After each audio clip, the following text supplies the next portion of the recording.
우리 지금 마가복음에 대해서 쭉 하고 있습니다. 마가복음 16장까지 있는데 오늘 우리가 이제 7장까지 왔으니까 절반을 향해서 쭉 달려가고 있습니다. 지난주에 우리가 어떤 이야기를 했었는지 기억나시는 분은 빨간 휴지 줄까 파란 휴지 줄까 귀신 얘기를 좀 했었죠. 그렇죠? 귀신 얘기를 했었는데 그 귀신 쫓는 이야기에서부터 이야기가 또 계속 이어져서 사실 오늘 7장까지 오게 되는 겁니다. 귀신 쫓는 이야기는 이제 5장 첫 부분에 나오고요. 예수님이 그 거라사 지방에 귀신을 쫓으신 이후에 그 사람은 이제 거기에다 남겨두고 다른 지역으로 이동하면서 몇 가지 일을 행하셨어요. 오늘 일이 벌어지기 전에 있었던 이야기들입니다. 그 중에 하나는 뭐냐면 혈루병이라고 하는 병이 있어요. 쉽게 얘기하자면 사람 몸에서 피가 계속 흘러나오는 거예요. 그래서 그 혈루병에 걸린 여자가 있었는데 12년 동안을 그렇게, 그러니까 여자분들 한 달에 한 번씩 그 때가 있잖아요. 근데 그게 계속 얼마 동안?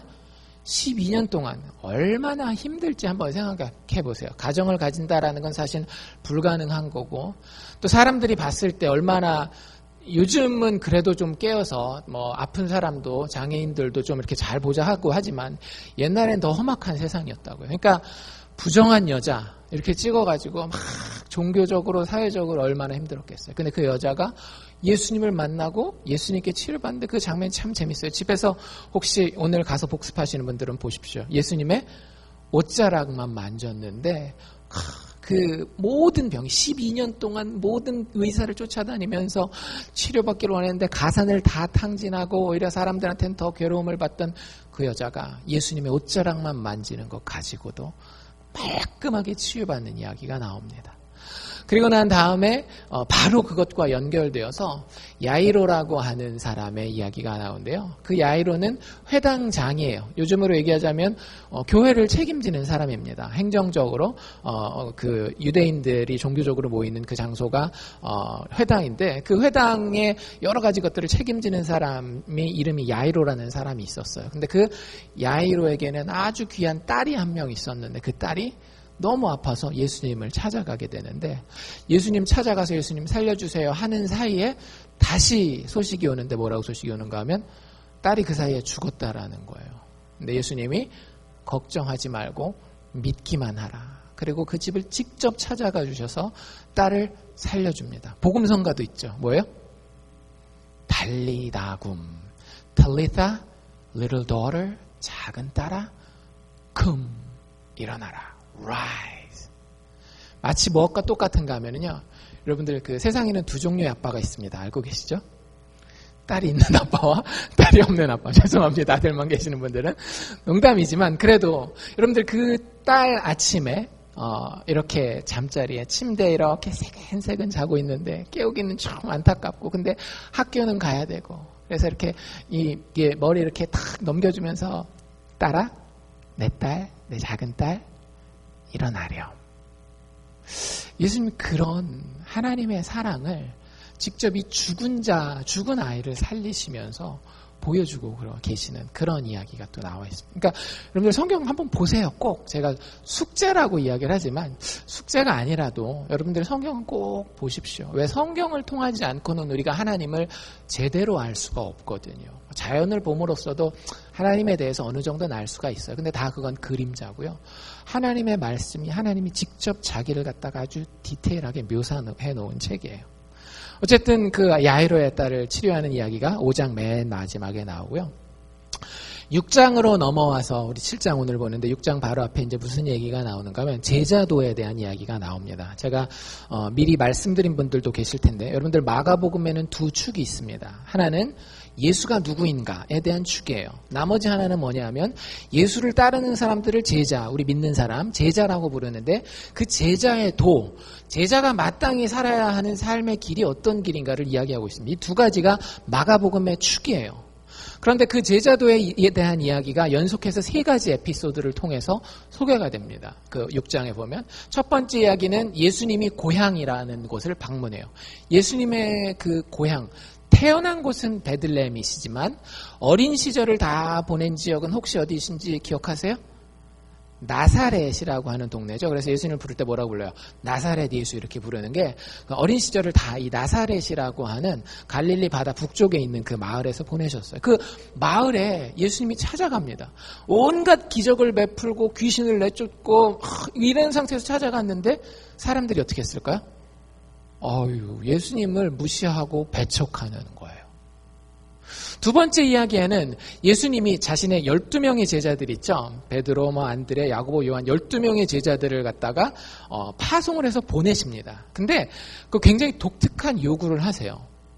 갈 때 가져가야 되는 것이 아닌 가져가지 말아야 되는 것에 대해서 이야기를 하세요. 뭘 가지가 말라 그러죠? 돈주머니, 지갑 가져가지 말래요. 책이랑 이런 거 다 내버려 두고 그냥 빈몸뚱어리로 가래요. 그 다음에 또 뭘 가져가지 말라 그러죠? 여벌의 신발을 가져가지 말래요. 그러니까 지금 우리처럼 이렇게 신발이 이렇게 금방 신으면은 몇 년씩 막 10년씩도 잘 신는 분들은 신으시잖아요. 그럴 수 있는 시대가 아니었거든요. 이게 뭐 그냥 가죽 바닥에다가 끈으로 묶는 그런 거였기 때문에 신발이 금방 상합니다. 그래서 여벌 신발을 오랜 여행을 가는 사람들은 당연히 가져가는 거였음에도 불구하고 그걸 가져가지 말라라고 이야기를 해요. 또 하나 더 이야기하면 뭘 가져가지 말라 그래요? 여벌 옷을 가져가지 말라라고 이야기를 합니다. 예수님의 제자들이 처음엔 황당했겠지만 예수님의 말씀에 순종해서 나아가게 되고 여러 가지 일들을 이제 경험하게 되고요. 마지막 한 가지 이야기는 세례 요한이라는 사람의 이야기에 인생의 결론을 이야기해요. 우리 세례 요한님이 1장에서 봤잖아요. 예수님의 오심을 아주 멋있게 하나님 여호와께서 친히 오실 텐데 그 여호와의 길을 예비하는 자가 있을 것이다 했는데 그 사람이 세례 요한이었단 말이죠. 근데 그 사람이 하나님의 말씀에 따라서 바른 말을 해요. 이렇게 사는 것은 인간으로서 사는 인생의 길이 아닙니다. 그걸 누가 들어요? 그 당시에 왕이었던 헤롯이 듣고요. 잡아가죠. 자기 얘기한다고. 그래서 세례 요한을 죽이는 이야기가 마가복음 6장에 나옵니다. 여러분들 예수 믿는 것은 우리가 인생을 살아가면서 우리를 더 인기 있는 사람으로 만들어주는 걸까요? 우리의 삶을 더 편리하게 만들어주는 것이 여러분들 예수 믿는 것이라고 생각합니까? 그럼 여러분들은 여러분들이 생각하는 기독교를 만들고 계시는 거예요. 성경은 굉장히 분명합니다. 우리가 아니라 우리가 믿는 하나님인 예수조차도 고향에 가서는 어떻게 돼요?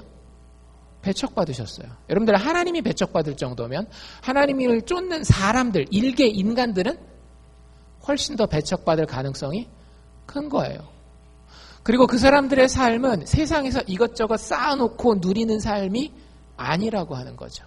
이 지갑, 우리가 가지고 있는 옷, 우리가 가지고 있는 모든 것들을 이 세상에서 쌓아놓을 생각하지 말고 하나님의 일을 위하여 오히려 더 집중해서 살라라고 하는 것이 제자로서의 부르심이라고 하는 거예요. 마지막으로 무엇까지 각오하라? 죽음까지도 각오하라는 것이 이 세 편의 연속된 에피소드가 우리에게 보여주는 것이고요.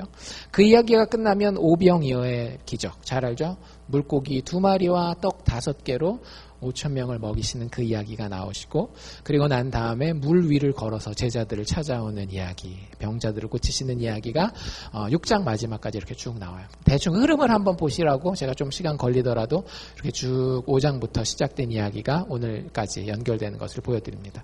그리고 오늘 우리가 읽은 7장에서는 예수님의 교훈, 가르침, 티칭 이야기가 나옵니다. 주제는 뭐냐면 깨끗함과 더러움이에요.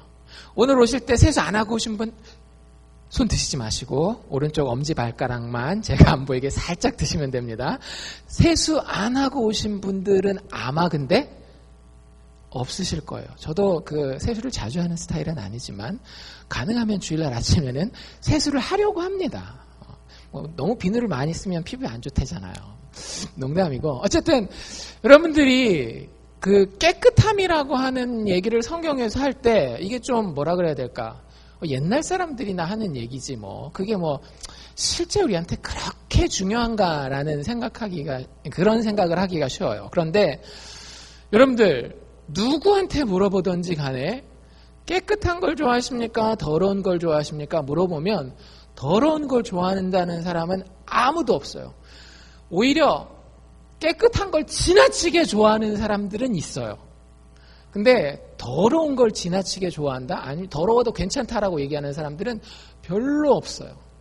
저희 집에 같이 사시는 분 중에 한 분 같은 경우는 얼마나 깨끗함을 좋아하시는가 하면 음식을 이렇게 먹잖아요. 그럼 반찬과 반찬 사이가 닿으면 아니 됩니다. 그거는 깨끗한 게 아니에요. 그리고 반찬 뚜껑을 덮을 때에도 냄새를 꼭 맡아야 돼요. 덮었던 뚜껑을 그대로 덮어서 아무것도 섞이지 않고 깨끗함을 그 자체 그대로, 김치는 김치대로, 멸치는 멸치대로 유지를 하셔야 돼요. 누군지 저는 얘기 안 했습니다. 근데 그게 여러분들, 저는 처음에 결혼해서 같이 살면서 이상하다라고 생각했는데 살다 보니까 이 깨끗함에 대한 욕구는 사람마다 다른 형태로 드러날 뿐이지 누구나 다 가지고 있어요. 남자들, 이제 여자들 얘기 좀 했으니까 남자들은 뭐가 깨끗하기를 원할까요? 제가 남자로서 보니까 남자들은 그렇게 데이트를 하기 전에는 얼굴이 깨끗하고 이런 거 별 상관이 없더라고요. 제가 그랬었어요. 근데 남자들의 깨끗함에 대해서 드러나는 몇 가지가 있는데 다 똑같지만은 않지만 많은 남자들 같은 경우는 차에서 드러나요. 차. 여러분들 자동차의 존재 목적은 뭡니까? 자동차의 존재 목적. 타고 다니는 거예요. 그렇죠? 타고 다니는 거란 말이에요. 그러면 자동차에서 엔진에서 소리가 좀 이상한 소리가 나요. 그럭그럭그럭 막 이러면서. 그러면 신경을 쓰는 게 상식적입니까? 안 쓰는 게 상식적입니까? 신경 쓰고 마음이 아픈 게 상식적입니까? 마음이 안 아픈 게 상식적입니까? 마음이 아프고 마음이 좀 이렇게 괴로운 게 그게 상식적인 반응이에요. 그러니까 그 당연한 겁니다. 남자가 차에서 엔진 소리가 이상한데 마음이 아파요? 당연한 거예요. 그럴 수 있는 거예요. 왜? 차의 목적에 부합하지 못한 일이 있을 수 있기 때문에. 창문이 왔다 갔다 안 한다? 이 더운 이 알칸사에서 창문이 안 내려, 물론 에어컨도 있긴 하지만 안 내려오면 얼마나 힘들어요. 그런 거 다 이해돼요. 근데 남자분들, 차에 기스가 났어요. 누가, 어떤 나쁜 놈이 지나가면서 쿼러를 꺼냈는지 열쇠를 꺼냈는지 쫙 긋고 갔어요. 물어봅시다. 차의 그 기스가 차의 기능에, 차의 목적에 어떤 해함이라도 가져다 줍니까? 차에 기스가 쫙 생기면 시동 거는데 문제 있나요? 해가지고 70마일, 80마일 이상 가면 기스 간 차는 막 이렇게 막 점점 막 차 문이 열리고 막 분해되는 그런 효과가 일어나나요? 전혀 그런 게 없어요. 그런데 남자분들 물어봅시다. 마음이 아프세요? 안 아프세요? 마음이 아파요. 제가 그 새 차를 가지신 분들의 그 마음에 그걸 알아요. 그러니까 저는 진짜 마음이 편해요. 제 차는 이미 15년이 넘었기 때문에 저희 그 아파트 주차장에 보면, 그러니까 미국 분들 중에 참 둔하신 분들이 있는 것 같아요. 문을 자기는 쉽게 확 여는 거예요. 저희는 주차장에서, 한국 사람들은 한국에서부터 훈련이 됐잖아요. 한국에서 운전해 보신 분들 알죠? 주차 공간이 얼마나 좁아요. 문 열고 나갈 때 남의 차 혹시 찍을까봐 살짝 열고, 어떤 분들 같은 경우는 문 끝에다가 스폰지 대놔가지고 세게 열더라도 이렇게 기스 안 나고 이렇게 안 찌그러지게 하는데, 이분들은 열다가 보면 진짜 퍽 소리가 나는 경우들이 있어요. 제가 마음이 아프려다가 나이가 많이 먹었지 내 차는, 그러면서 위로를 받으면서 제 마음 가운데 생각하는 안타까움이 있어요. 성도들을 사랑하는 안타까움. 우리 교회에 새 차 있으신 분들이 있는데 만약에 이렇게 되면 얼마나 마음이 아프셨을까라는 그런 마음이 들어요. 차가 가는데 근데 문제 있다 없다? 문제가 전혀 없어요. 안전사고에도 전혀 상관이 없어요. 그런데 우리는 뭘 원하는 거예요? 깨끗함을 원하는 거예요. 깨끗함을 원합니다. 여러분들, 사람에게 깨끗함이라고 하는 것은 단지 위생에 관한 문제가 아니라 짐승과는 다른 인간으로서의 존재의 문제예요. 여러분들, 여러 가지 일들 중에서 여러분들 인생에 구김이 가는 그런 일들이 있어요. 그렇죠? 옷에만 구김이 가는 게 아니라 인생에 구김이 가는 경우가 있습니다. 참 커리어가 잘 나가던 사람이 어떤 실수를 통해서 그게 망가져요.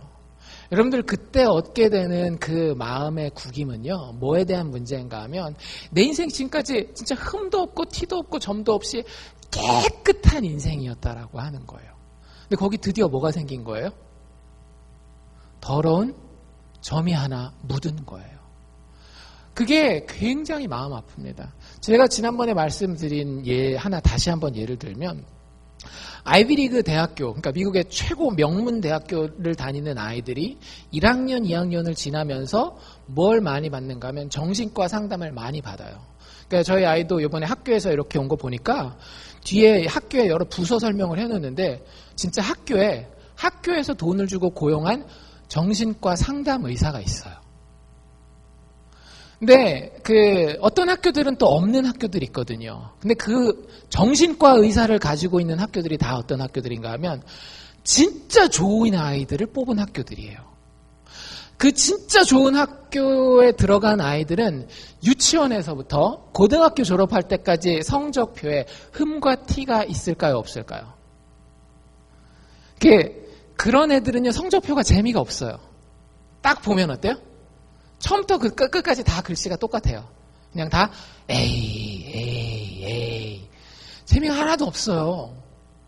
근데 좋은 대학을 가면 여러분들이 대학 교수라도 우리 반에 들어온 모든 사람을 A를 줄 수는 없잖아요. 누구는 A를 주지만 누구는 B도 주고 안 되면 C도 줄 수 있단 말이에요. 지금까지의 자기의 성적표는 어땠어요? 깨끗했어요. 근데 대학 가서 처음으로 B가 생기는 거예요. C가 생기는 거예요.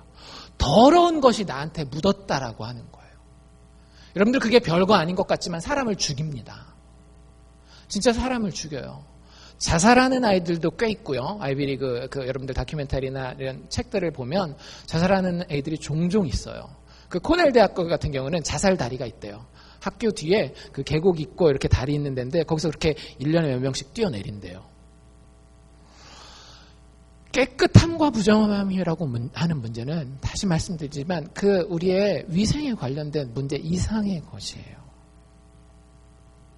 자녀를 키우는 데도 마찬가지고요. 여러분들이 왜 자녀가 실수하고 자녀가 좀 이렇게 엉뚱한 일들을 했을 때 여러분들의 마음이 아픈가 하면은요. 부모이기 때문에 인지상정이기도 하지만 제가 느껴보니까 그렇더라고요. 한국에서 모든 부모들이 초등학교 때까지는 다 뭐라고 생각하는지 아세요? 자기 아이들은 다 천재라고 생각해요. 정말 특별한 아이, 영재 교육하면 꼭 우리 아이는 가야 된다라고 생각해요. 근데 그게 인생을 살면서 애를 키우면서 무너지는데 그걸 감당하기가 힘든 거예요. 그러니까 누구한테 쏟아붓는 거예요? 그 원인 제공자인 아이한테 그렇게 쏟아붓는 거예요. 아이가 최선을 다했는지 아닌지, 아이가 정말로 정직한 자인지 아닌지, 아이가 정말로 다른 사람들을 배려하는 사람인지 아닌지는 중요하지 않아요. 내 인생을 얼마나 깨끗하게 만들었는지 더럽게 만들었는지가 중요한 거예요. 심지어는 이런 더러움과 깨끗함에 대한 문제는 남편과 아내 사이에서도 등장합니다. 내 남편이 나를 얼마나 깨끗하게 해주는 존재, 내 남편과 내가 밖에 나가면 이 사람이 나를 참 괜찮게 만들어주는 존재인지 아닌지, 내 아내와 이렇게 내 아내가 이런 사람이야라는 얘기하면 다른 사람이 나를 참 괜찮은 사람으로 봐주는지 안 봐주는지 이런 거 우리는 신경을 써요. 왜? 인간은 본능적으로 깨끗함에 대한 욕구가 있기 때문입니다. 여러분들 깨끗함의 정체가 도대체 뭘까요, 그러면? 깨끗한 걸 보고 있으면 여러분들 어떠세요? 일단 그게 깨끗하기가 쉽다 어렵다 이런 걸 떠나서 깨끗한 건 보고 있으면 참 기분이 좋습니다. 예배당에 탁 들어왔는데 꼭 예배당 아니라 화장실이라도 딱 들어왔는데 깨끗하면 사람이 마음이 참 상쾌하고 좋아요. 깨끗함은 이렇습니다. 여러분들이 한번 성경을 쭉 읽으면서 진짜 그런지 아닌지는 여러분들이 한번 판단해 보시되, 성경은 구약에서부터 깨끗함을 굉장히 이야기를 하거든요. 여러 가지 율법도 막 만들고. 성경에서 정의하는 인간의 깨끗함은 무엇인가 하면 사람을 사람답게 만드는 고상함입니다. 다시 한번. 여러분들 깨끗함은 뭐라고요? 사람을 사람답게 만드는 고상함이 깨끗함이에요. 아까 남자들 차 얘기했잖아요. 차가 찍 그려져 있는데 그거 막 한 달이고 두 달이고 1년이고 타고 다니면 사람들이 어떻게 생각해요? 이 사람 좀 가볍다, 고상하지 못하다 이렇게 생각하지 않나요? 그래서 사람들이 차 겉모양 그 별거 아니지만 가꾸는 거예요. 여자분들 분장하는 것도 마찬가지죠. 화장하면 다른 사람들이 나를 고상하게 봐요. 근데 아침에 일어나서 뭐 어차피 나 이제 결혼도 했겠다.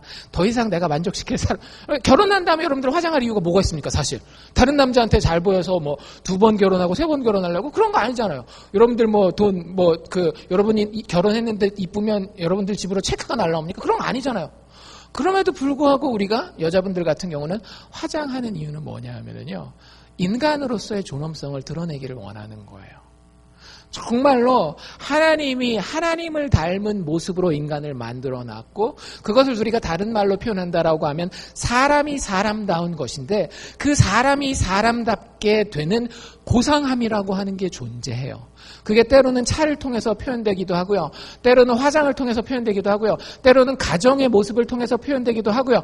때로는 그 사람의 학식을 통해서 표현되기도 하고요. 때로는 그 사람이 돈을 쓰는 모양을 통해서도 표현되기도 해요. 그런데 중요한 것은 뭐냐 하면 사람이 그 깨끗함을 원한다라고 하는 거죠.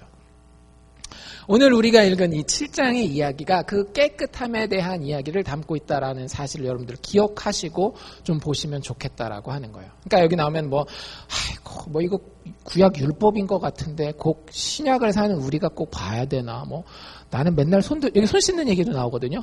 나는 손 잘 씻는데 이거 손 안 씻는 우리 집 아들이나 해줘야 되는 얘기 아니야? 이런 얘기가 아니라고요. 물론 그것도 다 포함하겠지만 우리 모두를 포함하고 있는 이야기입니다. 이야기의 시작은 이렇게 돼요. 하루는 예수님의 최고의 적, 지금까지 누구죠? 바리새인들이죠. 바리새인들. 그 당시에 종교적으로 가장 존경받는 사람들이었어요. 가장 인생을 깨끗하게 사는 사람들이었습니다. 종교적으로, 도덕적으로, 그리고 실질적으로, 위생적으로 가장 깨끗하게 사는 사람들이 바리새인들이었어요. 근데 바리새인들이 지금까지 여러분들 게임이 진행되는 걸 보니까 예수님한테 이렇게 한번 해볼만 해요. 자꾸 밀려요. 자꾸 밀린단 말이에요. 특별히 이 갈릴리라는 동네가 조금 시골이었거든요. 그래가지고 우리가 예수라는 사람한테 밀리는 게 공부를 좀 덜 해서 그런 거 아닌가? 그래가지고 엘리트들을 부릅니다. 그 당시에 그 이스라엘 최고의 도시는 어디? 예루살렘이죠. 그래서 우리가 안 읽은 부분이지만 7장 1절에 보면 바리새인들과 또 서기관 중 몇이 예루살렘에서 왔다라고 얘기를 해요. 여기서 서기관들은 뭐냐 하면 성경 박사들이에요. 근데 어디서 공부했다라고요? 저 시골에서 공부한 게 아니라 수도, 그 학문의, 성경 학문의 중심지이자 중심지인 그 예루살렘에서 온 서기관들을 초빙을 한 거예요. 어떻게 하려고? 예수랑 한번 어떻게 붙어보려고. 그리고 꼬투리 잡을 날만 찾고 있었는데 잡혔어요, 안 잡혔어요? 예수님은 안 잡혔는데 보니까 예수님의 제자들이 꼬투리를 잡힌 겁니다. 지난주에 저희들 기억나시죠? 어떻게 됐어요? 안식일에 예수님의 제자들이 곡식을 막 꺾어 먹는 걸 보고 막 예수님의 제자들을 욕하는 게 아니라 당신의 제자들 왜 그래요? 하면서 당신의 예수님을 막 욕하는 것처럼 오늘도 똑같이 그런 일이 벌어지는데 제자들 중에 몇 사람이 배가 되게 고팠나 봐요. 저희도 이제 예배 드리고 나면 밥 먹으러 가지만 손 씻고 점심 식사하실 건가요? 아니잖아요. 예배도 긴데 빨리 가서 줄 서서 밥 먹어야지 이런 생각하시는 것처럼 이 제자들도 밥을 너무 금방 먹고 싶었던 거예요. 그래서 손도 안 씻고 밥을 먹는데 그걸 누가 봤어요? 바리새인들과 예루살렘에서 온 이 성경 박사들이 딱 봤어요. 옳다쿤이 잘 걸렸다. 이게 누구 제자냐? 예수의 제자들. 예수를 갖다가 비난할 여러 가지 이유들 중에 하나를 찾게 됩니다. 그래서 바리새인들이 뭐라고 이야기를 하는가 하면 야, 니들 우리 믿음의 선배들, 그걸 이제 성경에선 장로라고 표현하거든요. 장로들의 전통이에요. 유전은 전통인데 우리 믿음의 선배들, 장로들이 전해준 전통이 있는데 그거 손 꼭 씻고 밥 먹으라 그랬는데 왜 니들 안 먹어? 이게 여러분들 단지 위생적인 이야기가 아닙니다. 유대인들이 손을 씻는 이유는 뭐냐 하면 하나님의 백성이 되기 위해서 그런 거예요. 손을 씻지 않고 음식을 집으면 그 음식이 어떻게 돼요? 더러워져요. 내 손에 더러운 것이 묻기 때문에. 근데 그 더러운 음식을 먹으면 내가 인간 자체가 더러워지기 때문에 그 더러운 인간으로서 누구 앞에 설 수 없다라고 얘기하는 건가 하면 하나님 앞에 설 수 없다라고 이야기를 하는 거예요. 당신이 하나님의 아들이라고 이야기한다고 하면 당신의 제자들이 하나님의 그 정결함에 대한 법을 어겨서 되겠느냐라고 비난하기 시작합니다.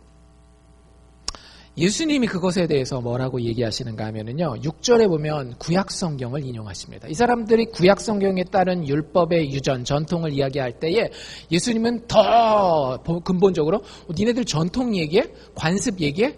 그럼 진짜 그 관습의 근거가 되는 구약 성경으로 가보자 라고 얘기하면서 구약 성경의 한 구절을 이야기하는데요. 이사야라고 하는 선지자에 대해서 이야기하면서 그 구약을 인용하기 전에 한마디로 그 사람들의 마음 상태를 이렇게 얘기를 합니다.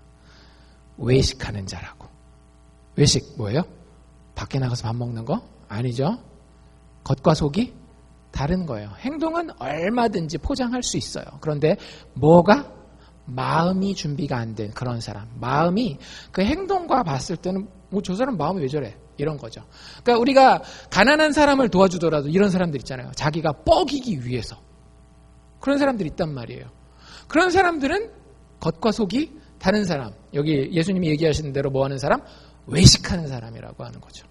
그러면서 이사야 선지서의 말을 인용을 하는데 뭐라 그러는가 하면 기록하였으되 이 백성이 입술로는 나를 존경하되 기도도 너무 잘해요 이 바리새인들.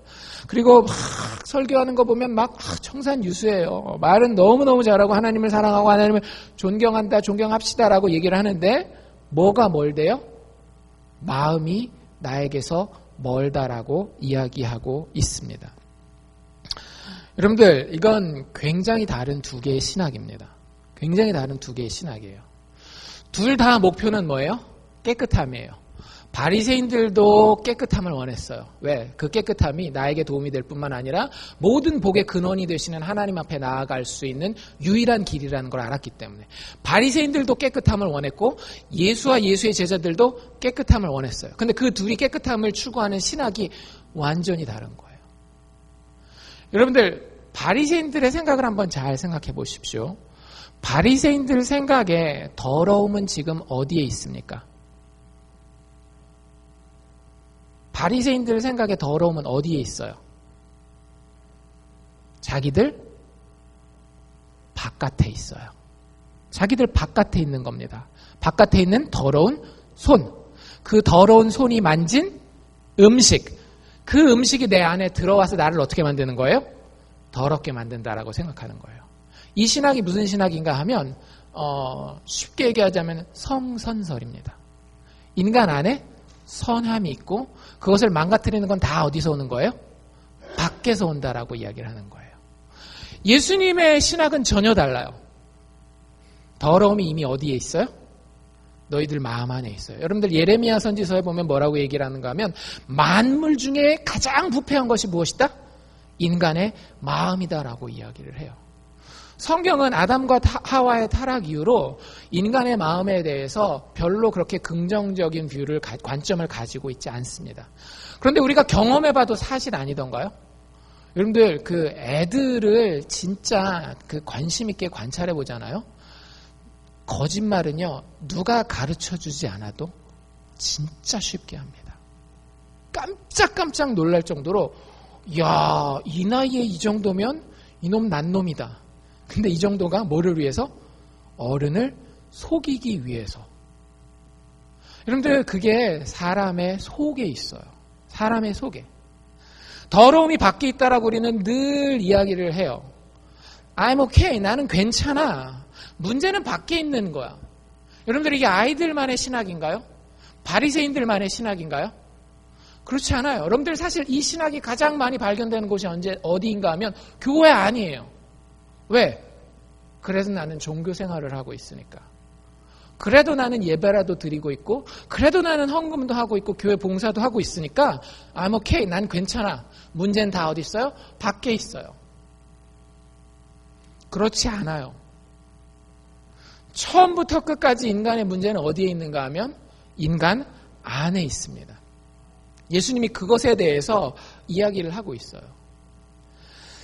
하나님은 율법을 통해서 하나님의 백성이 구별되고 거룩하기를 원했어요. 그렇죠? 아까 얘기했던 그 손을 씻는 율법도 사실은 뭐 바리새인들이 더 발전시키긴 했지만 일단 가장 기본적으로 그 원형이 어디에 있는가 하면 이스라엘 백성들이 제사를 드리러 성전에 들어갈 때에 반드시 손을 씻게 돼 있었거든요. 그런데 그런 것들의 목적이 있었는데 그것이 무엇인가 하면 하나님의 백성들이 깨끗하기를 원하셨다라고 하는 거예요. 여러분들, 인간이 깨끗한 걸 원한다라고 얘기했죠. 그 이유가 뭐냐면 우리가 하나님을 닮았기 때문에 그래요.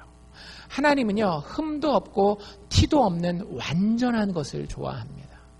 정말로 우리의 마음 가운데에, 우리의 생각 가운데, 우리의 감정 가운데 구김이 없이 정말로 하나님 닮은 그런 모습을 우리에게 원하셔요. 그리고 하나님 본인이 그러셔요. 그렇기 때문에 여러분들 자녀가 여러분들의 좋은 점을 닮았으면 좋겠어요? 안 닮았으면 좋겠어요? 나쁜 점만 빼고 다 날 닮으면 얼마나 좋겠어요. 뿌듯하고 참 복음만 있어도 좋지 않나요? 하나님 똑같은 마음이라 그래요. 하나님에게는 악한 것이 하나도 없어요. 모든 것이 다 좋은 거예요. 하나님은 완벽하게 깨끗한 분이에요. 그렇기 때문에 하나님의 자녀들에게서도 뭘 원하신다라고요? 깨끗함을 원하신다라고 하는 거예요. 문제는 뭐냐? 과연 무엇이 우리를 더럽게 만들고 무엇이 우리를 깨끗하게 만드느냐라고 하는 거죠. 바리새인들은 뭐라고 생각했다라고요? 외적인 규칙을 지키는 것이 본인들을 깨끗하게 만든다라고 생각해요. 그 바리새인들이 얼마나 답답했던지 예수님이 14절 우리가 읽은 말씀인데요. 뭐라고 얘기를 하는가 하면 바리새인들한테 하도 얘기해도 못 알아듣고 엉뚱한 얘기하고 하니까 바리새인들 가고 난 다음에 따로 무리들만 불러서 무리들을 다시 불러 이르시되 너희는 다 내 말을 제발 귀 좀 열고 듣고 들을 뿐만 아니라 좀 깨달아 보라고 하는 거예요. 여러분들, 예수 믿는 것은요, 듣고 생각할 수 있는 능력이 있어야 됩니다. 무조건 덮어놓고 믿으시오. 그게 아니에요. 하나님이 우리에게 말씀하시면 그것이 정말로 맞는지 틀리는지 여러분들 생각해 보십시오. 하나님 진짜 계시는 분인지부터 생각해서 예수가 정말 죽고 다시 살아나셨는지, 그리고 예수가 우리에게 주신 교훈이, 그 기적들이 정말로 내가 들을 만한 가치가 있는지, 예수님은 우리에게 열린 문을 여시고 우리에게 생각해 볼 수 있는 기회를 주십니다. 그리고는 15절에 이렇게 얘기하셨죠. 무엇이든지 밖에서 사람에게로 들어가는 것은 능히 사람을 더럽게 하지 못한다라고 이야기를 해요. 바리새인들은 뭐라고 생각했다라고요? 밖에서 들어가는 것이 사람을 더럽게 한다라고 생각했어요. 사실 구약율법에 그런 것들이 많이 있죠. 음식뿐만 아니라 뭐가 있어요? 시체 같은 거 만지면 어떻게 돼요? 시체는 내 몸 안에 있습니까? 몸 밖에 있습니까? 몸 밖에 있죠. 근데 그 죽은 시체가 더러운데 만지면 어떻게 돼요? 자기가 며칠 동안이나 부정하게 되는 거예요. 그래서 하나님은 그것을 통해서 시체 만지지 마를 사실은 얘기하려고 하는 건 아니었어요. 봐, 너희들 만지니까 어때? 시체 만지니까 찝찝해, 안 찝찝해? 여러분들, 하나님이 얘기 안 해도, 예수 안 믿는 사람도 옛날에 우리 기독교 안 들어왔을 때도 한국 사람들 시체 만지는 거 좋아했어요? 싫어했어요? 싫어했잖아요. 그러니까 하나님을 안 믿어도 시체 만지는 거 찝찝하고 더럽지. 너희들 마음 가운데 깨끗함을 원하는 게 있단 말이야. 그 깨끗함을 회복할 수 있도록 너희들 마음을 한번 다스려보지 않으련? 이게 하나님의 메시지인데 이 바리새인들은 뭐라고 생각했다라고요? 시체 만지면 안 돼. 시체 만지면 안 돼. 손 안 씻고 먹으면 안 돼. 거기에만 집중했다라고 하는 거예요. 여러분들, 우리의 삶이 거기서 그렇게 틀리지 않습니다. 우리의 인생을 세탁하는 여러 가지 방법이 있어요. 내가 보니까 인생이 돈을 많이 벌고 돈을 많이 소유하고 있으면 내 인생을 세탁하게 깨끗하게 만들 것이라고 생각하는 경우가 굉장히 많이 있어요. 내 가정을 좀 보란듯이 세워놓으면 내 인생이 깨끗해지고 세탁이 좀 될 거라고 생각하는 경우가 많이 있어요. 근데 그게 그렇게 되던가요? 한국에서 이런 얘기 들어보셨어요? 학력 세탁이라고 하는 거? 대학을 별로 좋은 데를 못 들어간 경우에 그게 사실 별거 아니에요. 대학 나와서 자기가 할 수 있는 기술이 있으면 나가서 일하면 되고, 안 되면 다른 더 자기가 배우면 되는 건데, 한국 사람들은 어떤 그 강박관념이 있어요? 좋은 대학을 나와야 깨끗한 사람이라고 하는 강박관념이 있잖아요. 그래서 자기가 마음에 드는 자기 수준의 대학이 안 되면 어떻게 해요? 대학원이라든지 아니면 편입을 해서라도 학력을 깨끗하게 세탁을 해요. 그래서 여러분들, 그 정치인들 중에 그런 분들 많거든요. 대학은 그냥 그런데 대학원은 어느 S대에서 K대에서 Y대에서 했습니다 해가지고 이렇게 딱 써놓은 거 보면 여러분들 그것만 보시나요? 대학원은 거기서 나왔는데 대학 어디서 나왔나 보자 해가지고 다 봐요. 여러분들, 학력 세탁은 그냥 내 마음만, 되는 것처럼 느끼게 하는 거예요. 그런데 학력세탁만 그런지 아세요? 돈으로 내 인생을 세탁하는 것도 내 가족으로 내 인생을 세탁하는 것도 사실은 똑같아요. 내가 깨끗해지지 않습니다. 세상은 그걸로 내가 깨끗해진다라고 얘기를 해요. 봐, 돈 벌었더니 사람 대우 받더라. 자식 잘 키워놨더니 사람들이 되게 존경하더라. 한국에서요, 초등학교 되잖아요. 초등학교 4, 5, 6학년 되면 누가 갑인지 아십니까? 전교 1등 엄마가 갑이에요.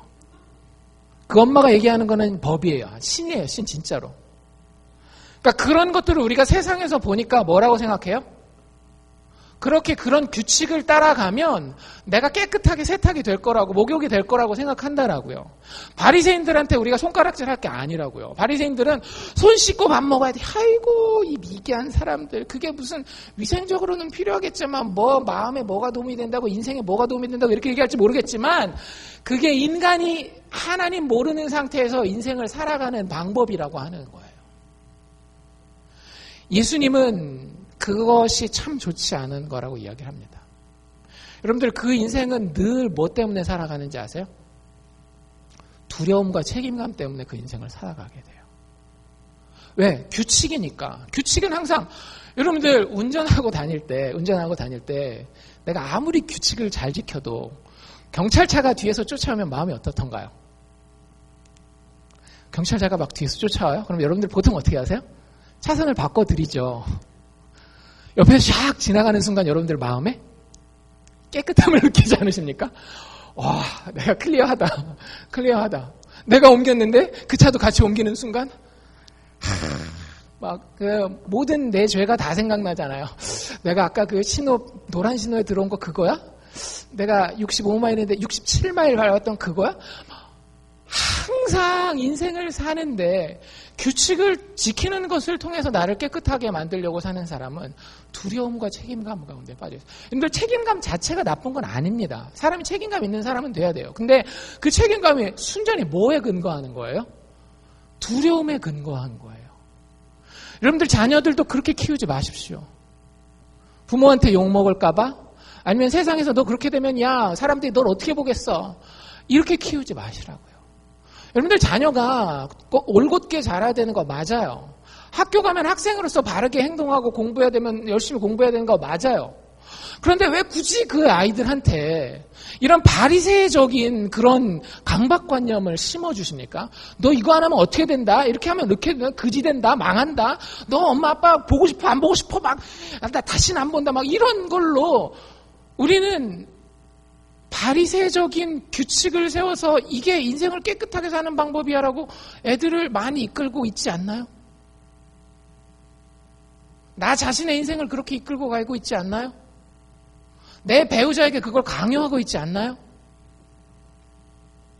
예수님이 분명히 선언하셨습니다. 들으십시오. 무엇이든지 밖에서 사람에게로 들어가는 것은 우리가 외적으로 지키는 규칙은 우리를 능히 그걸 어겼다고 해도 심지어는 더럽게 만들 수 없다라고 하는 거예요. 거꾸로 아무리 깨끗한 것이 우리 안에 들어가도 그것이 우리를 깨끗하게 만들 수 있다 없다?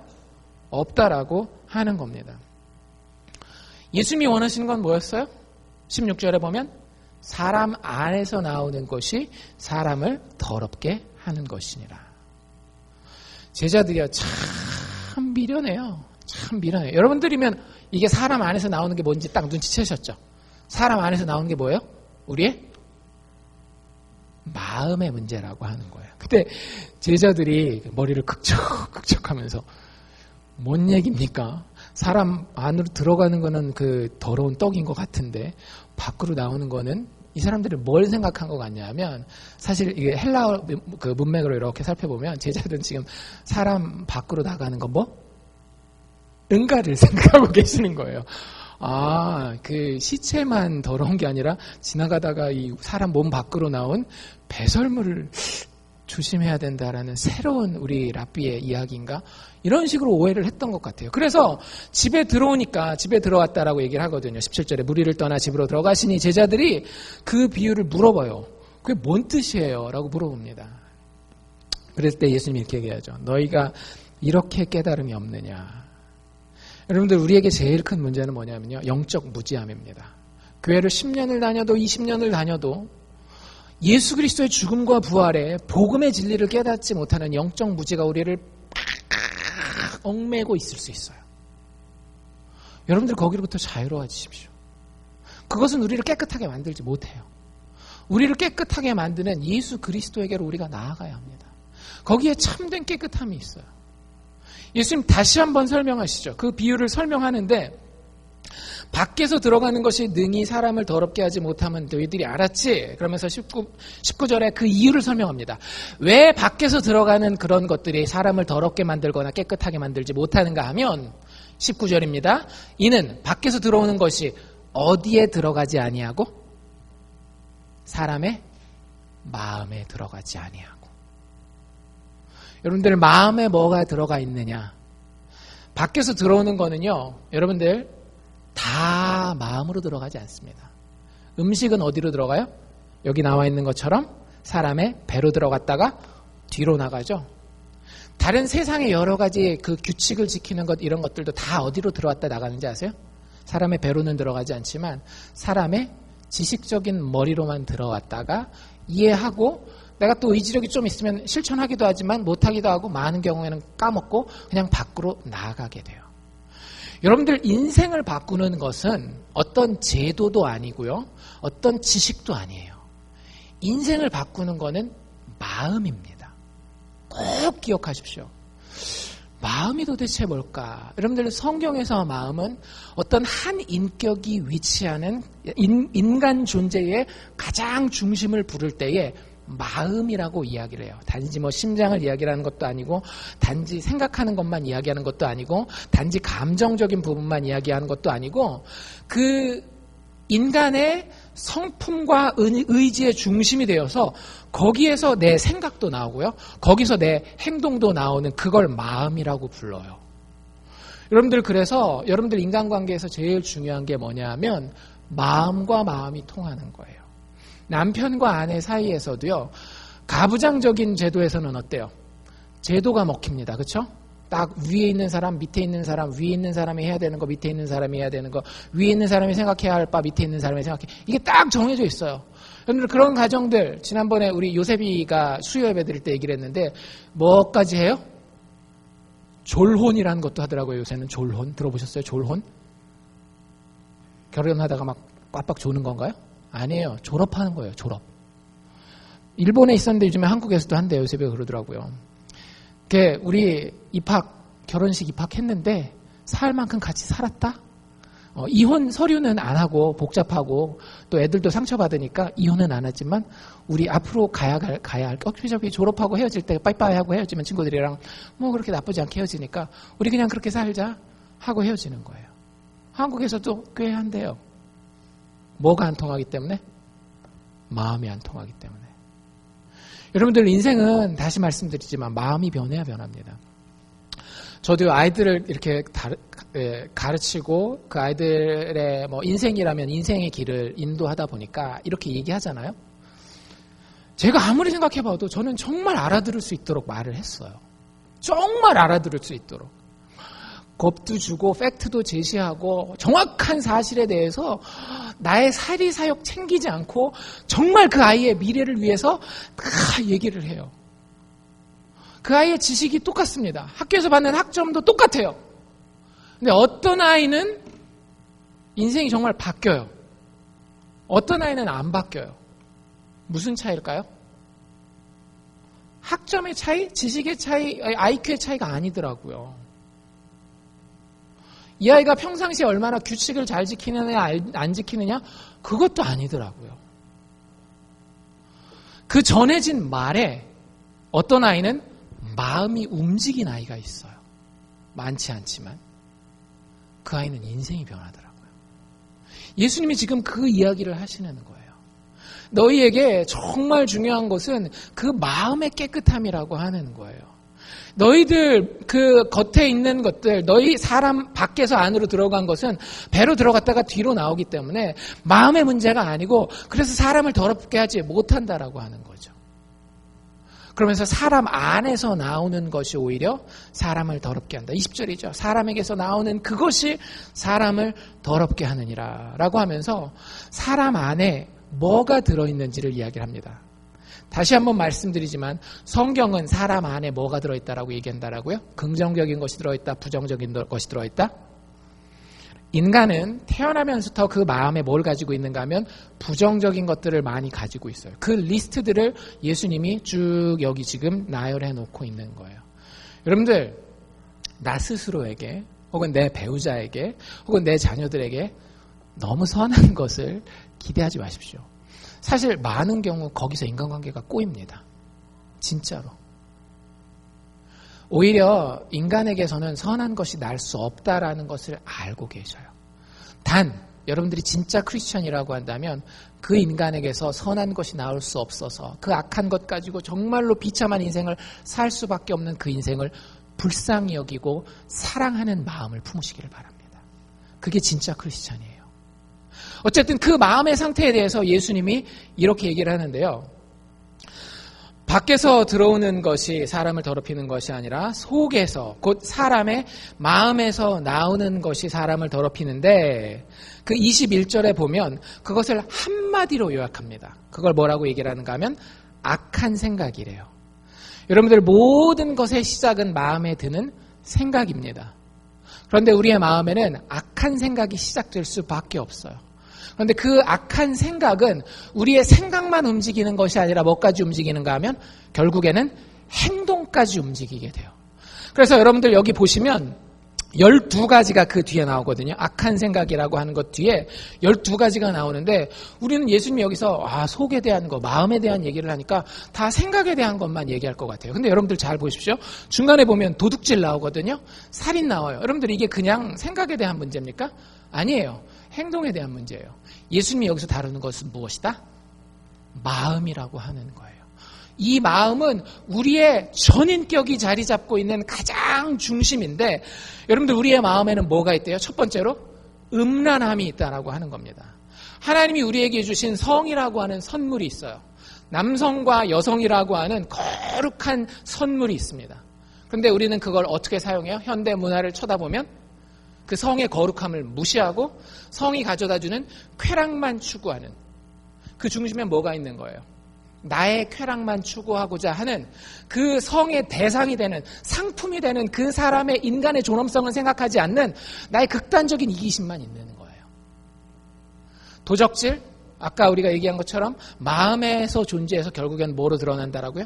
행동으로 드러난다라고요. 살인 마찬가지고요. 하나님 예수님 뭐라고까지 얘기하셔요? 마음으로 미워하는 것만으로도 네가 이미 살인하였다라고 이야기를 해요. 여러분들 마음속에 미움이 있습니까? 없습니까? 솔직히 있잖아요. 정말 경찰이 보지만 않는다면 한번 어떻게 해보고 싶은 사람들 있을 수 있잖아요. 그게 우리 마음에 있다라고요. 여러분들 모든 사람이 나한테 날 힘들게 해도 정말 여러분들의 마음 가운데 선함이 가득해서 그것이 다 용서되고 그러세요? 솔직해집시다. 아니라고요. 내 새끼라도 내 마음에 상처를 주고 내 인생에 더러움을 가져다 주면 그대로 보복해주고 그 인생에다가 그 마음에다가 오점을 남겨놓고 싶은 게 우리의 속 마음 아닌가요? 그게 사람을 죽이는 거예요. 그것이 우리 안에 존재하고 있다라고요. 엄연히 괜히 아닌 것처럼 내숭 떨지 말고 간음, 결혼 밖에서 한 사람과 여러분들이 정말로 신의를 갖추기로 했으면 그 사람에 대한 신의를 갖춰야 돼요. 근데 우리는 어때요? 뭘 쫓아가요?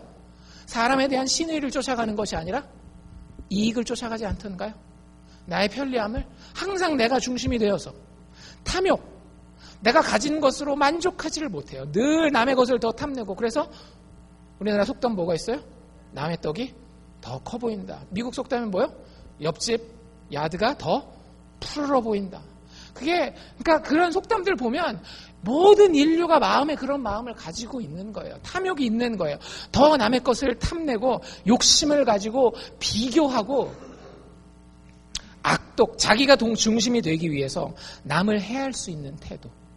우리들 마음 가운데 그런 거 있지 않나요? 내가 정말 중심이 되기 위해서 누군가를 얼마든지 할 수 있는, 내 자식의 이익을 위해서라면 다른 자식의 손해를 얼마든지 감수할 수 있는 그런 것들이 우리가 정치판만 봐도 쉽지 않나요? 대부분 아들들이 군대를 안 가는 그런 현상들. 자기 아들들 편한데 그 자기 아들 안 가는데 누군가는 가야 될 거 아니에요. 그런 것들이 사실은 악독함이에요. 내 새끼는 잘 먹고 좋은 것 입어야 되는데 길바닥에 떠돌고 있는 저 아이들에 대한 불쌍함은 알지 못하고 괜히 내 자식한테 걸림돌만 되는 것 같고. 여러분들 그거 별거 아닌 것 같지만 성경은 그걸 악독함이라고 부르고 있습니다. 속임? 우리에게 거짓말하는 습성이 있지 않나요? 아까들 어린아이들 얘기를 했지만 어른들에게는 없나요? 그런데 거짓말이 문제가 아니라요. 사실은 거짓말보다 더 문제가 되는 거짓 마음이에요. 인간관계를 망치는 게 뭔지 아세요? 거짓 마음입니다. 남편과 아내 사이에서도 거짓 마음이 사실은 다 망쳐요. 여러분들이 남편이나 아내한테 정말로 서운한 마음이 있을 때 그걸 막 폭발할 필요는 없어요. 하지만 여러분들 그런 것들이 있으면 정말로 하나님 앞에 기도하는 가운데 그 마음을 거짓 마음이 아닌 진실한 마음으로 표현하는 과정들이 그 관계를 건강하게 만듭니다. 그 관계를 깨끗하게 만들어요. 나중에 어떤 일이 벌어질까요? 거짓 마음을 계속 품고 인간관계를 가지면 자기가 감당할 수 없는 폭발을 일으키게 돼요. 음탕. 여기서 음탕은 성적인 부분만 이야기하는 게 아니라 방탕한 인생을 이야기하는 거예요. 흥청망청하고 사는 거 있죠. 그래 부어라 먹고 죽자 뭐 이런 거. 여러분들 예수 믿는 사람이 이렇게 살 수 있을까요? 없을까요? 없어요. 예수에 의해서 마음이 변한 사람들은 그렇게 살 수가 없습니다. 근데 일단 전제하는 건 뭐예요? 하나님을 알지 못하는 예수 그리스도의 십자가에 의해서 변화받지 못한 마음에는 그러고 싶은 마음이 있어요. 여러분들 젊을 때 혈기를 생각해 보십시오. 젊은 혈기에 한번 그러고자 하는 마음 안 느껴보셨어요? 나중에 커보니까 그게 잘 못됐다라는 거는 알긴 알아요. 근데 그때를 생각해 보면 어때요? 아, 그때 그게 절제가 안 됐었지. 그게 우리 안에 있기 때문에 그런 거예요. 방탕이라고 하는 것이 우리의 마음 가운데 이미 존재하기 때문에 그렇습니다. 흘기는 눈, 이건 시기하고 질투하는 거죠. 남 잘 되는 꼴을 못 봐요. 회방, 여기서 회방은 딴 사람들 막 이렇게 회방하는 정도가 아니라 신성모독을 이야기를 하는 겁니다. 하나님을 신뢰하지 못하고 하나님을 원망하는 삶의 모습, 특별히 마음의 태도를 이야기를 하는 거죠. 교만, 자기가 최고예요. 내가 가진 지식이면 어떤 사람도 날 건드리지 못하고 내가 가진 이 능력 앞에 누가 나를 건드릴 수 있으며 내가 가진 재물에 대해서 누가 뭐라고 이야기할 수 있겠느냐라고 하는 자기만 최고로 여기는 광패? 광패는 좀 어려운 말인데요. 여러분들 다른 말로 쉬운 말로 바꾸면 영어로 foolishness입니다. 어리석음이에요. 여러분들 성경은 뭐까지도 죄로 규정하고 있어요? 어리석은 것까지도 죄로 규정합니다. 많은 경우에 어리석은 다수가 굉장히 큰 사회 악을 만들어내는 경우가 있어요. 2차 세계대전을 예로 든다라고 한다면 2차 세계대전 때의 독일의 군중은 어리석은 군중이었어요. 도덕적으로 봤을 때 그렇게 나쁜 사람들이 정말 악마 같은 사람들이 다 독일에만 존재했기 때문에 600만이나 되는 유태인들을 그 수용소에서 가스실에다가 넣어서 죽였을까요? 정말 이 마음에 악독으로 가득한 사람들이 다 독일 사람들이었기 때문에 그렇지 않아요. 정치인들이 이렇게 하자 저렇게 하자 하면 그냥 그게 맞는가 보다 하고 어떻게 한 거예요? 어리석었던 거예요. 여러분들 판단할 수 있는 능력이 있어야 됩니다. 예수 믿는 사람들은요, 사람들이 이런저런 것들에 대해서 이야기할 때 그건 맞는 겁니다, 틀린 겁니다라고 최소한 옳고 그름에 대한 판단을 할 수 있어야 돼요. 어이구 우리 식구들이 하는 거니까 무조건 다 맞는 거, 내가 싫어하는 저 사람이 하는 거니까 다 틀린 거. 그건 정이라고 나와 있어요. 육정이라고 나와 있어요. 성경에. 죄예요. 악함이고 더러운 겁니다. 이건 누가 하건 상관없이, 교회에서 목사가 하건 목사 할아버지가 하건 상관없이 틀린 거면 틀린 거예요. 아무리 나의 대적이고 나의 최고의 원수가 무슨 말을 하더라도 그것이 맞는 말이면 옳고 그름에 대해서는 최소한 판단할 수 있는 지식이 있어야 되는 게 하나님이 원하시는 바라고 하는 거죠. 이런 것들이 다 어디에 자리 잡고 있다라는 겁니까? 우리의 마음에 자리 잡고 있어요. 여러분들한테 물어봅시다. 이제 우리는 깨달았어요. 뭘 깨달았어요? 아, 사람을 더럽게 만드는 것이 밖에서 들어오는 것이 아니라 뭐다? 우리의 속에 있는 것이다라는 걸 깨달았어요. 그러면 여러분들 이거에 대한 답은 무엇입니까? 그럼 그 속을 어떻게 하면 깨끗하게 만들 수 있을까요? 어떻게 하면 더럽게 되는지는 봤어요. 그렇죠? 단지 더러운 걸 먹는 게 중요한 게 아니라 마음에 있는 그 더러움을 그대로 발산하도록 두면 우리는 아주 더러운, 고상치 못한, 인간답지 못한 사람이 된다는 걸 이제는 알아요. 그렇다면 어떻게 하면 그 더러움을 깨끗하게 만들 수 있을까요? 여러분들, 고대로부터 지금까지 한 가지 변치 않는 법칙이 있습니다. 더러운 것과 깨끗한 것이 만나면 어떤 일이 벌어질까요? 항상? 더러움이 깨끗한 것을 덮어버리게 돼요. 그쵸? 여러분들 손을 깨끗이 씻었어요. 근데 여러분들 애가 밖에서 놀고 와가지고 막 얼굴에 흙이 묻었어요. 그 더러운 흙 묻은 얼굴을 여러분들 손으로 만지는 순간 어떤 일이 벌어집니까? 내 손과 아이의 얼굴이 동시에 깨끗해지나요? 아니잖아요. 더러워져요. 그래서 구약의 율법도 똑같습니다. 깨끗한 자가 더러운 것을 접하면 둘 다 깨끗한 것이 아니라 둘 다 더러운 자가 돼요. 그렇기 때문에 깨끗하게 되는 것은 더럽다라는 것을 깨닫는 것보다 훨씬 더 어려운 거예요. 훨씬 더 강력한 능력을 필요로 합니다. 그게 바로 마가복음의 메시지예요. 여러분들 잘 생각해 보십시오. 더러움의 근원이 마음에 있는데 예수님이 중풍병자 기억나시죠? 지붕을 뜯고 내렸던 그 중풍병자를 처음 만났을 때 뭐라고 얘기하셨다라고요? 내 죄사함을 받았느니라. 그 죄는 어디에 있는 거예요? 우리의 마음에 있는 거예요. 너희의 마음에 있는 죄의 문제를 내가 해결할 수 있다 없다? 해결할 수 있다라고 하는 거예요. 여러분들 그 다음 주에 우리가 봤던 이야기는 손 마른 자의 이야기였죠. 그 손 마른 자가 어느 날 찾아왔다라고요? 안식일 날 예수님이 일부러 만나셨더라고요. 내가 너의 손을 깨끗하게 해서 의식적으로 종교적으로 부정한 자에서 사회적으로 부정한 자에서 깨끗한 자로 만들어줄게가 아니라 예수님의 그날 메시지에는 뭐였는가 하면 너 마음 가운데 안식이 없지? 마음 가운데 늘 주름이 있잖아. 그 더러움을 내가 깨끗하게 안식으로 갚아줄게 라고 이야기하는 게 예수님의 메시지라고요. 깨끗함을 내가 너한테 줄 수 있다니까. 지난주에 배운 건 뭐였어요? 귀신 들린 사람이었죠. 여러분들 그 귀신에 대해서 앞에 꾸미는 말이 있었어요. 무슨 귀신? 그냥 귀신이 아니었습니다. 더러운 귀신 들린 자였어요. 그리고 그 귀신을 향해서 예수님 뭐라고 얘기를 해요? 더러운 귀신아 이 사람에게서 나오라는 거예요. 귀신이 어떡합니까? 그 예수의 권세에 100% 순종합니다. 예수가 여기까지 보여줬던 것이 이 정결함에 대한 답이에요. 너희들이 아무리 외적인 조건이나 너희들 노력을 통해서 깨끗하게 만들려고 해도 너희 인생은 절대 깨끗해지지 않고 그 주름이 없어지지 않는다라고 하는 거예요. 누구 앞에 나오라는 거예요? 예수 앞에 나오라고 하는 거예요. 여러분들 우리의 모든 더러움과 그 부정함과 그 열등감과 그 나 스스로에 대한 이기심은 어디서 나오는가 하면 나를 중심에 놓는 겁니다. 예수께서 십자가에 죽으실 때 누구를 중심에 놓으셨나요? 자신이 아닌 타인을 중심에 놓으십니다. 기독교의 가장 큰 가치가 뭐예요? 사랑 아닙니까? 예수님이 인간다운 인간다운 고상함에 대해서 한마디로 얘기하셨을 때 그것은 사랑이라고 이야기를 해요. 우리가 이야기했던 이 악한 것들, 우리 마음에 있는 음란함, 도적질, 살인, 간음 이런 것들 다 뭘로 무찌를 수 있는 거 하면 사랑으로 무찌를 수 있는 거예요. 근데 여러분들 우리 안에는 사랑이 없어요. 애들 키워보잖아요. 애들 중에서 이 말귀가 먹히는 애들은 대부분 어떤 애들인가 하면 가정에서 오랫동안 사랑을 많이 받은 애들은 이런 얘기를 하면 마음에 대한 이야기를 하면 말귀가 먹혀요. 가정에서 학대받고 부모한테 관심 받지 못하고 이런 애들, 부모한테 제대로 인정받지 못한 애들 이런 얘기 하잖아요. 무슨 얘기 하는지를 알아듣지를 못해요. 여러분들 그런 청소년들을 회복시키는 데는 시간이 굉장히 오래 걸립니다. 뭐부터 시작해야 되기 때문에? 먼저 사랑을 막 콩나물 시루에 물 붓듯이 계속 부어주어야 그 아이가 나중에 사랑받는 것이 그리고 그 사랑받은 자로서 사랑하는 것이 정말로 인간이 인간답게 사는 고상함이라고 하는 것을 나중에 깨달아요.